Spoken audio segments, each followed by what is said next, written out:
Oh, goodness sakes. Here it is, 8:30.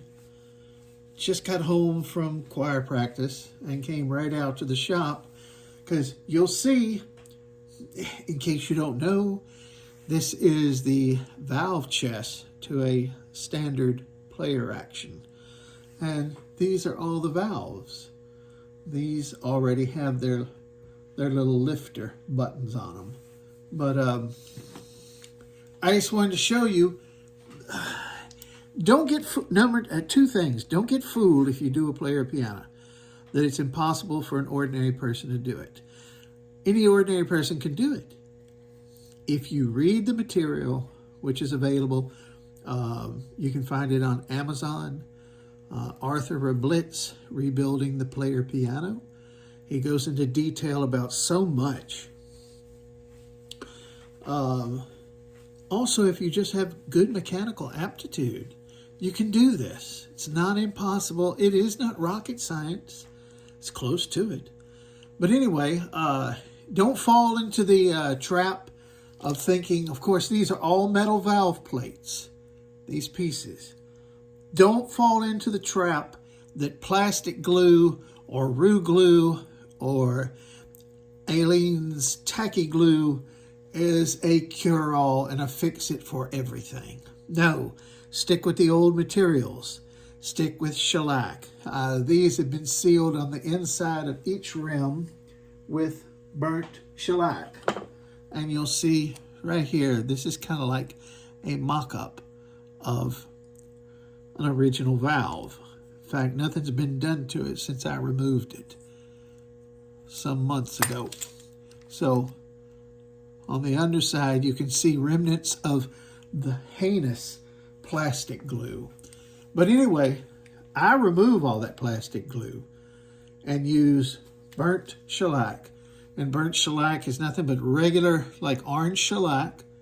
And you pour an amount out into a tin can, put it out on your concrete patio or something that's not going to combust in case the shellac gets knocked over. But you put it inside a can, some of the shellac, and you light it. And you let that sucker burn till it's gotten to the consistency of about honey or molasses once it cools off. And then you put it inside a squirt bottle. Get yourself one of these. Boy, these can save just you so much time. It's called a Yankee screwdriver.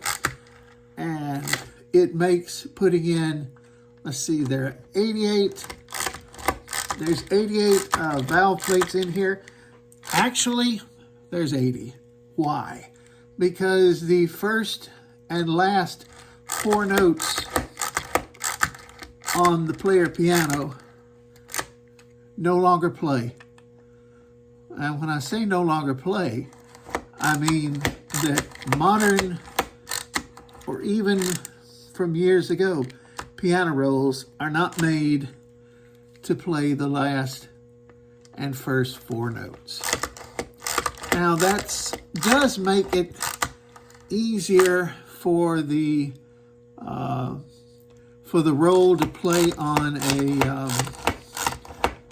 a reproducing piano like an Ampico or a Duo Art or a Welty. But on an 88 note, no, those notes do not play, and they haven't played in, since 1940? Now you see, even though this is a Yankee screwdriver, it still takes a little effort to get these things driven. So I was saying, so you've got 80 valve plates. Each plate has basically 4 screws. So you're talking about, let's see, 4 times 80. Okay, that one won't fit, so I got to do it by hand. 4 times 80, I carry the 2, 320 screws in all. Now, some of them, the bit for the Yankee screwdriver is too wide for. So if that's the case, you come in with a regular screwdriver and just take them in. Now, once these are sealed with the burnt shellac, the thing about a player piano is the system, it's all about controlling where reduced pressure can and can't get to. It's atmospheric pressure against reduced pressure. All right, one more. Yeah, see how that's even slipping out? You know, these little screws, sometimes the slots are not real uniform. But that's all right. I still have some ability to turn them. Now, if you look right down here at one of the valves, look, it moves. It sticks through the other side and it has a certain amount of movement. It's supposed to have, about, I think it's 3/64 of a movement to allow the inside and the outside valves to do their jobs and transfer this suction. Reduced pressure is inside this chamber. The pouch board goes here, and you'll see more about that later. But the reduced pressure inside here and the movement of the valves allows the suction to go bypass the valves and do the job of closing the striker pneumatics to play the notes. So anyway, that's the rules.